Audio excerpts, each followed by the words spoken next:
Professor Brain Brown's research shows that vulnerability fosters good emotional and mental health. It is a sign of courage. We become more resilient and brave when we embrace who we truly are and what we are feeling.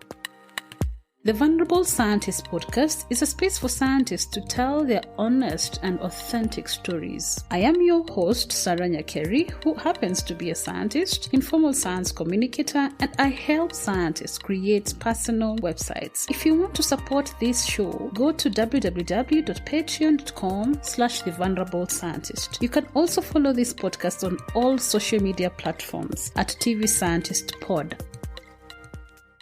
So, since this podcast is mainly about the behind the scenes of podcasting, I wanted us to discuss about your challenges that you faced when developing this podcast, the Kisiangani podcast, or sasa hii ndo nasikia that nini. You can hear my aeroplane. Yeah. Yeah, it sounds like it's a big one. Yeah, but it's gone now. Yeah, it's gone.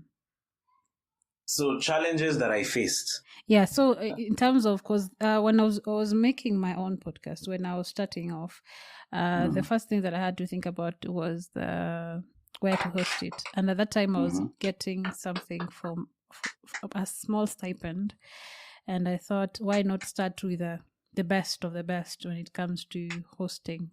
And I started with Buzzsprout, and after some time I just thought, I was having a hard time with my life, and I just thought, these stories that I've made or I've recorded for other people, what if I'm no longer there and I can't pay for that service? What happens to the stories? So I started now thinking about, how do I switch to a space where I can still get the benefits of having Buzzsprout, but be able to know that once I leave this world, the stories will still be there. So, wait, what happens with Buzzsprout? Like, if you don't pay, people can't access the podcast. Yeah, so with Buzzsprout, so with Anka, I think you're familiar with that. You're using Anka, right? Yes.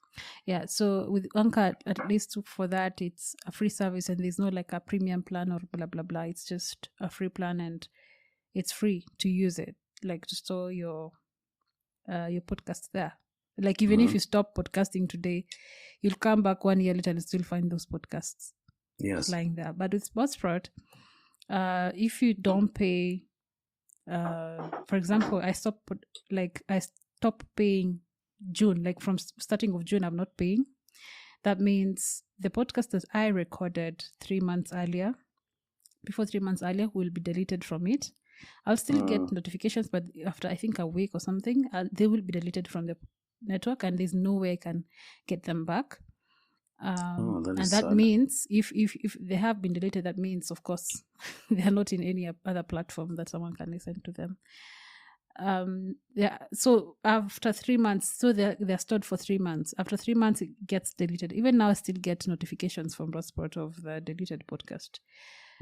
So, and I know someone who actually has a science podcast, who stopped podcasting because of that. He had a rough patch in his life at a certain point, and when he came back, he had no podcasts. Like, they were gone. So the good thing is he had a backup, but I'm imagining if you don't have a backup, and when you contact support, they tell you can re-upload. You can re-upload, and So they assume you have a backup. I don't know. It's just their system that they just don't store things past 3 months if you're not paying. So that's, unless I think you pay $5 per month. I'm not sure about that though. So I thought it was helping me with something that I wanted from Buzzsprout, but I just thought of another system, and I didn't like Anka. I didn't like the platform of Anka, so I was looking for another platform that has a free plan, and it's still good, and it has because also Buzzsprout has a limitation when it comes to how many downloads you can have per month. Like if you have a high a lot of audience. That means it might hang at some point because of the bandwidth that it has or something. I don't know. Something to do with that. I'm not so good with that. So I was looking for something that has unlimited bandwidth. Just, for seeing in future, what if I'm in a space where I have a lot of audience? How do I deal with that? Yeah. So I'm using Acast. I don't know if you know it. No, Acast. Yeah. I checked the rest, SoundCloud, Podbean, and all, but I'm uploading a lot of content per month, so they didn't fit what I wanted when it comes to a free plan. So I'm using Acast for now because it has unlimited amount of uploads you can do per month, unlimited bandwidth, and it has a feel of Buzzsprout, but it's not completely that way. Oh, interesting. So it distributes it to Google Podcast. Yeah, so with distribution, it's mainly your job to do that. It's as much as Anka helps in distributing, especially with Spotify and Apple Podcast. With Acast, it's more of it's the same as Buzzsprout. Buzzsprout is more of someone's responsibility to do that. They help you figure out how to get into that, but the rest is for you to do. So that wasn't a problem for me because I had already experience when it comes to distributing to different platforms. Oh, interesting. Yeah. So the question, sorry. No, go ahead. The question that I was asking here, when it comes to now the back-end part, when it comes to online stuff, the storing, like how did you make that decision surrounding that, and what are the challenges that you faced with that?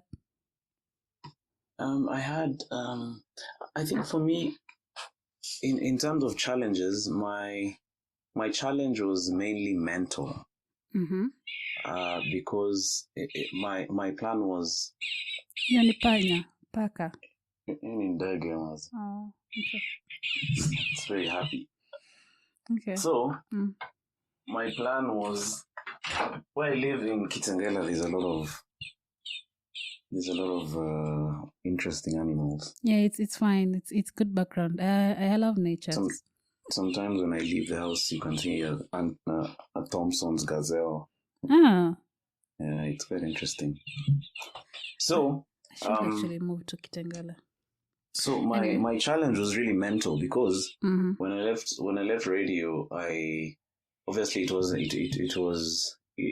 as easy as it sounds. It was because now my monthly income is gone. I have this dream of doing this podcast network thing. I have a lot of psych, but I have limited funds in my disc because it's not being renewed every month at the same rate. So I feel like I would have started my podcast without necessarily thinking of the things that I needed. I had a grand plan of the things that I need to do a podcast. So instead of just taking because at that time I didn't have microphones or a sound card. For those listening, a sound card is what you use to control the audio. At least I use a sound card. So I can add microphones. I can add. It's just a device. The sound card I use right now is called a PodTrack 4. So in my mind, I needed all these other gadgets to start. So in my mind, I'm like, I need this sound card. I need mics. I need lights. I had a camera. I had a laptop, but my laptop wasn't. I need a more powerful network, especially to do the live streams. So instead of getting right into it and just starting, I started waiting to make enough money to buy these things. So I waited. So I ended up waiting for almost, was it a year? Almost, maybe 7 months. So I'm just, doing other things, but I'm not doing. I have this podcast in my mind, but I'm not doing it because I don't have a mic. I don't have. My mind was just showing me what I don't have. So after a while, I went on Amazon. I got the money. I bought the things that I needed, the mics. And then after ordering for them, I have to wait again. So I'm waiting for my mics to be shipped to because when you order on Amazon, it ships to the guy who's shipping it to Kenya. Yeah. That takes like 2 weeks. Then now that guy also takes another 2 weeks before he ships them to you. So I waited for such a long time. Then is when now I went to pick up my gear and brought them home. And then now another challenge I faced was, because the house I live in Kitengela is these open plan houses. So I'd sit I'd want to podcast in the living room, but my wife was over there washing dishes and making noise, working out and stuff, or just doing her thing. It never occurred to me that I can even go and do it in the bedroom. So, but I started off, and then another challenge that I faced was I was used to having a co-host. So in my mind, when I was from the radio thing, and before that, yes. So in fact, in my mind on radio, I thought that we are gonna leave this radio station, and do then this friend together. of mine, we start a show together. So when we left him, he was like, he didn't want to start a show with anyone. He just wants to do his things alone. Yeah. I'm like, what's up with this guy? I'm like, we have an audience, so why can't we just start and go on from where we left? But now you see him, he was like, that ship had already sailed for him. Yeah. So I'm like, now can I host a show alone? Like, how am I going to do it? How am I going to host a show? I'm not used to talking to myself. So there was all those challenges. So what I did was, when I got my stuff, I tried to start podcasting with my wife. So I'd get her to sit down, and then she, we have some conversations, I throw ideas towards her, but her schedule is also very, very busy, because she works at the airport and she comes back home really tired. So I couldn't run a consistent podcast with her. Yeah. And then marriage, man. One day you don't even want to talk to each other. You're of course honored. So you're like, are we podcasting? With who? I can never podcast with you. So now you're like, are you bringing feelings to the business? This is a business. Wachana na family, na emotions.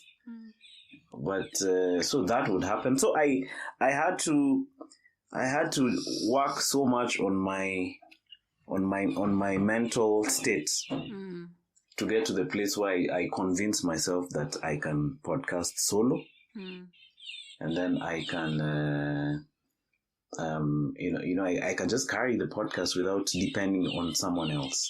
My problem right now is having to depend on someone else to have a show. So I was trying to have the podcast, at least for now, stand on its own 2 feet, whether there's a guest or not. So what I did was I have this big dog, and I built a very big kennel for the dog, but I built 2 rooms. One was the kennel for the dog. So the other room was supposed to be for another dog. I wanted to buy another dog. But now later on, I asked myself, why can't I just use that space, make this other space into a studio? Yeah.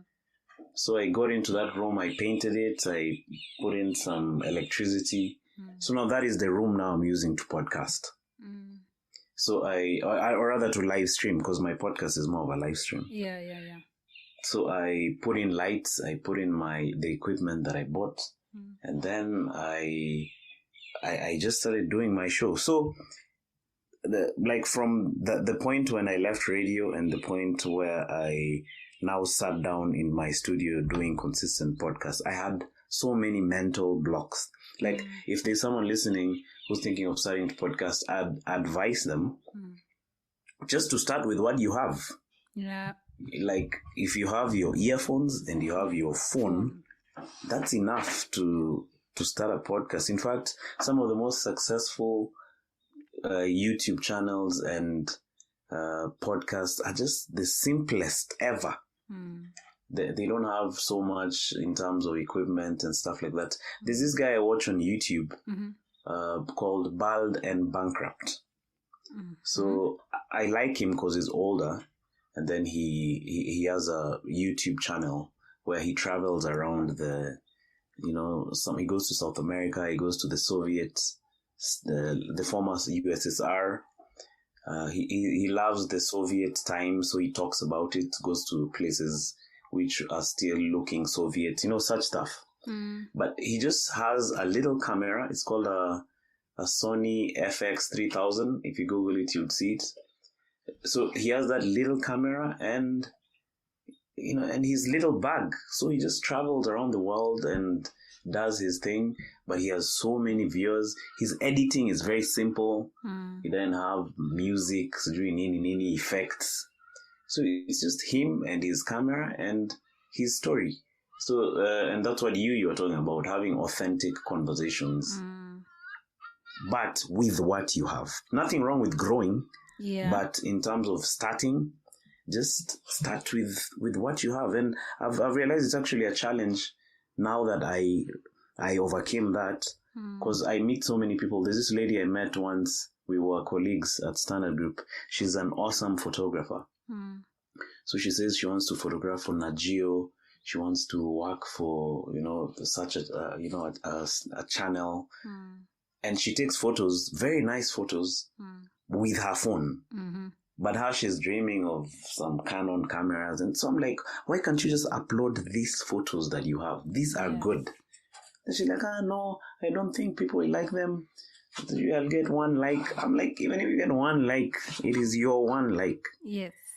That so one person saw it and liked it. Yes. So I feel like most of the challenges we have are actually mental.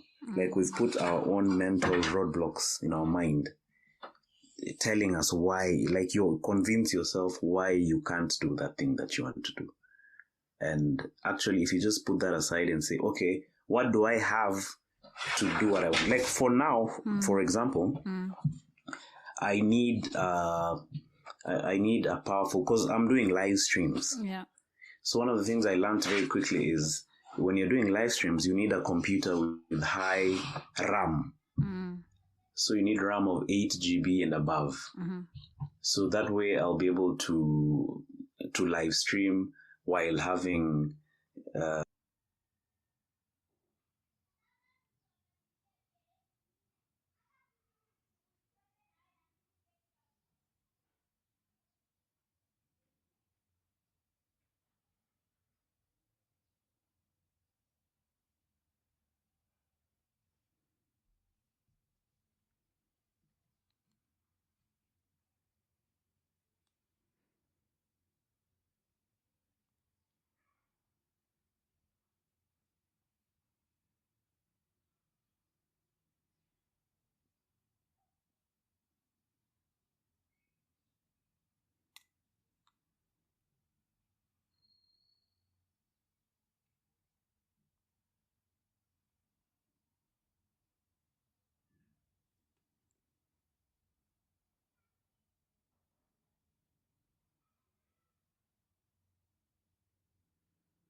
You're back.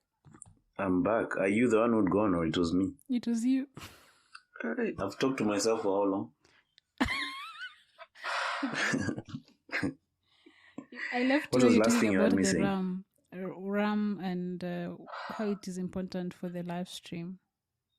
Oh, okay. Hey, and I've said so many things since then.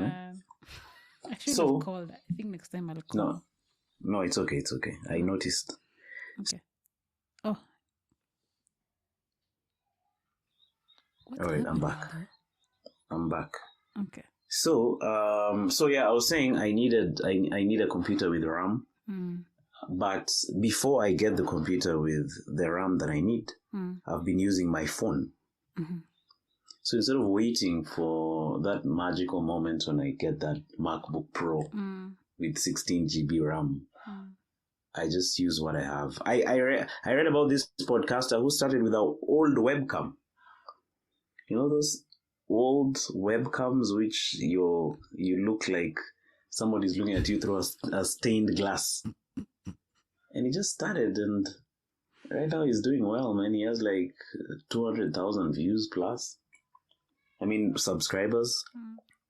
So I think the problem is normally with the guy who's refused to start with what they have, and number two, the person who's not consistent enough, because that's another challenge. Yeah. Being consistent is like a challenge on its own. Yeah. Like for me, I better interrupt me if you think I'm talking too much. No, it's fine. Yeah. Maybe talking and you're asleep. Sasa nikalala. Jamaa alikuwa tu anaongea nikiamka bado anaongea. So, ilikuwa challenge. So, what was I saying? Oh, I was saying consistency is also another issue. When you commit now to do the thing, it's actually like a marriage. It's like losing a part of your life to that thing. Because for you, you're doing a live stream at a specific time on Fridays, right? Is it 8 p.m.? No, I've been doing them every day. Every day? At least initially. Initially, when I started off, I wasn't very busy. Oh. So I had time in the evenings to, because I was just working from home. So I had free time in the evening. Then nowadays I don't go out much. So I was like, all right, let me just use this time to do something productive. So I'd do a live stream. It was like the radio show, but on YouTube. But the challenge I've also faced in that regard is now I'm getting a bit busy in the evening with these gigs that I'm doing. So either I have to do it maybe once or twice a week, or I look for another time to do it, to do the live stream. Oh, okay. So how do you keep that consistent right now? Ebu, hold on for 1 second. Usikate. So, see more.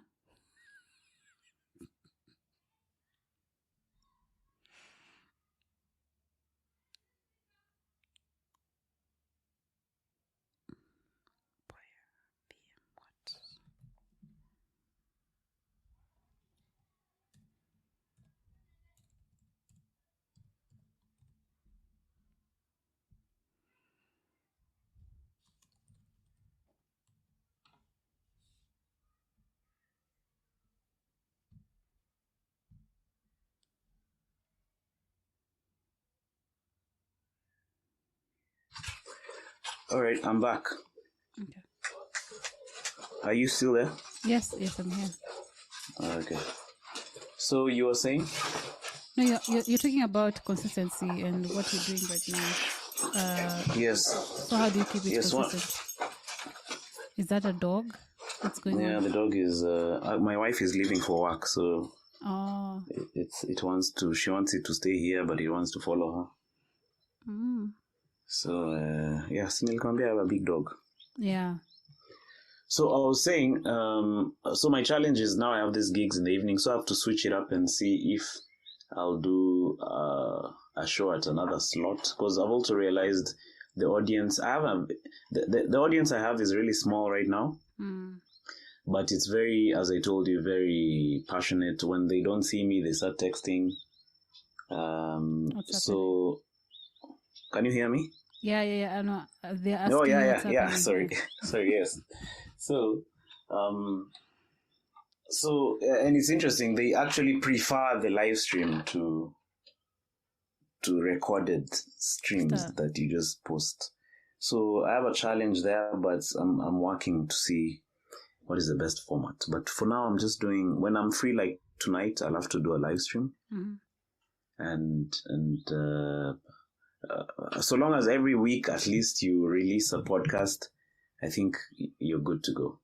Okay. But being consistent is hard. Yeah. Okay, I think that counts. Like at least you make sure that whenever you have time to do that, you do it. Like for example, tomorrow, is it today when you're planning to do it? Because now you know that you have time. Yeah, you have to. You have to, especially those. That's why podcasting about the things that you like is the best idea. If say now I try and do a scientific podcast because I see yours has more views, I'll burn out in a few weeks because I'm like, hey, sasa nitaanza kusoma maneno ya, ILRI. Like, what the heck is ILRI? So my podcast will not last. One of the worst ways of starting something on the internet is looking at someone else and then saying, copy. Because this person's thing is working, let me do a similar thing.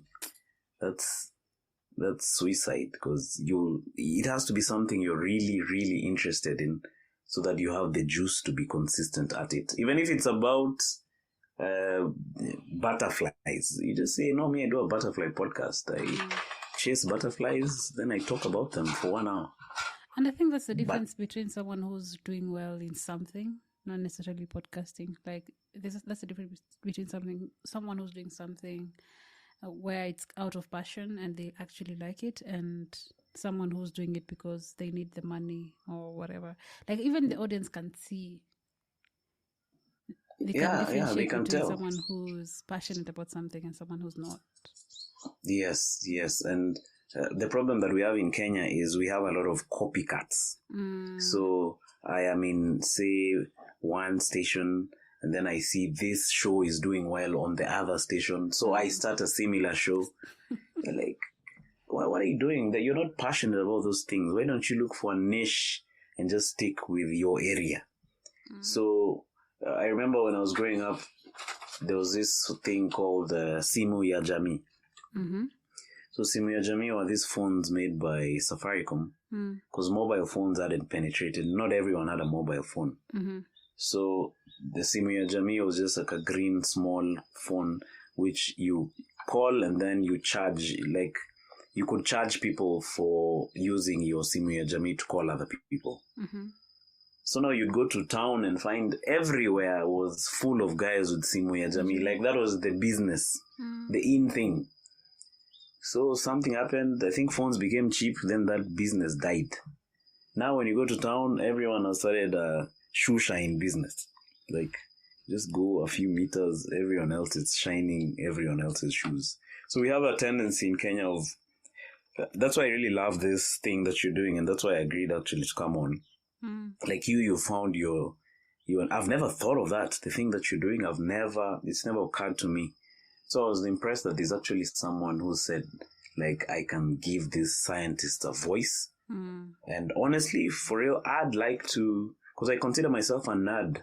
I'd like to listen to, I like knowing how people think. I'd like to know how you guys go, through your research processes and how you come up with the things you come up with. And it's only you now who would come up with that. So if everyone would just come up with an area which is their area, and then they don't copy someone else, I think we'd have a more rich podcasting, base to draw out from. Because that copycat thing is boring. And when you're talking about that, I think it really depends where it's coming from. So, for example, if okay, let me use my podcast as an example. When I started it was just, nothing to do with science. It's just something small about science, what you're doing, but it's more about the person. So I was looking for podcasts that have similar things. This is a novel idea, right? Like, it's something you've thought about it, you've come up with, and you're like, okay, let's do this way. Then you come across other people who are doing the same thing, something similar, but not so common. So, for example, I found like there are 2 podcasts who are doing the same thing. One is based in South Africa. She started it in 2020. And the other is in US. She started it in, I think, 2016. So for her, it was actually the only podcast that was doing that. So that's a different, motivation to do something compared, for example, if someone like this loyalty test thing that had ilikuwa fire up at some point. If someone was just to think about it and say, oh, I could do this thing about loyalty, just to test people's loyalty and do whatever they were doing. And then akienda online, they found out that there actually other people were doing the same thing. That's a different, you'll have a different motivation to do that thing compared to someone who saw a loyalty test and wants to do the same thing. Like when you're talking about doing the same thing, copy pasting, it's really the motivation or what inspires you to do something is, I think it's where that like a difference comes in, because it's different when you see something and you want to copy that, and coming up with something, you're thinking about it, and it just happens that there's someone else who's doing that. Yes, and also, it's good you brought that up. There's always going to be somebody who's thought about done what you want to do. Yes. Like whether it's on a smaller scale or even on a bigger scale, there's always someone doing the thing that you want to do. So I think it gives you space also to learn. But I think, as you've said, so long as you're not, you don't stop doing it how you're doing it and try to be now like the other guy. Yeah. There's this guy on TikTok. Are you on TikTok? Yeah, sometimes. Do you post your clips on TikTok? I posted like 9 clips. I was actually looking today. I post, but not as frequent as I should. Yeah, I think you should. TikTok is a crazy app on its own. It has very serious distribution. So this guy on TikTok, he dances. His name is called David Moya. Yeah, I know him. So he dances and gives chicks gifts and stuff, and he's doing really well. I saw another guy dressed like him, dancing like him, to the same song. So I'm like, okay. So even guys in the comments like, you're not the original. They're like, David Moya, kuja one huyu mtu. So you can, I think you can do what he's doing, but okay, don't dress like him and on the same song. You just need to be just slightly innovative. Yeah, but so that you can have. Yeah, but what I'm saying here is, if it happens that you've thought about something and there's someone else who's doing the same thing and happens to like for example, if that guy, if it happens, because I'm sure it's not true, but if it happens that this guy actually thought about it and thought, oh, I could do these dances and dress like this and dance to this song and dance like this, then it just happens that someone else was doing the same thing. Even if people tell you, you're not the original, then you keep on doing it. That can push you to be better or to do great. But if you actually just come on, you copy, like you're photocopy. Then there's no, it's a different, you're not really, it's not even about the people who you're doing the content to. It's more about you, like what is pushing you to do it, because that is what will make you consistent, if you're saying that, or be productive with what you're doing. Yeah. Right. Yeah, you're right, because I also share it on my podcast. Like, it actually changes your character. Sort of refines it. You become like an athlete. You're focused. You have to be that consistent thing that you're talking about. So you're right. It has to come from inside, because it'll affect big parts of your life. Because instead of maybe meeting your friends for coffee, you just have to sit in your studio and do your episode and meet them later, and maybe later they'll be done and gone home. So it's actually a sacrifice, I think. But if you enjoy it, it has very, very great rewards.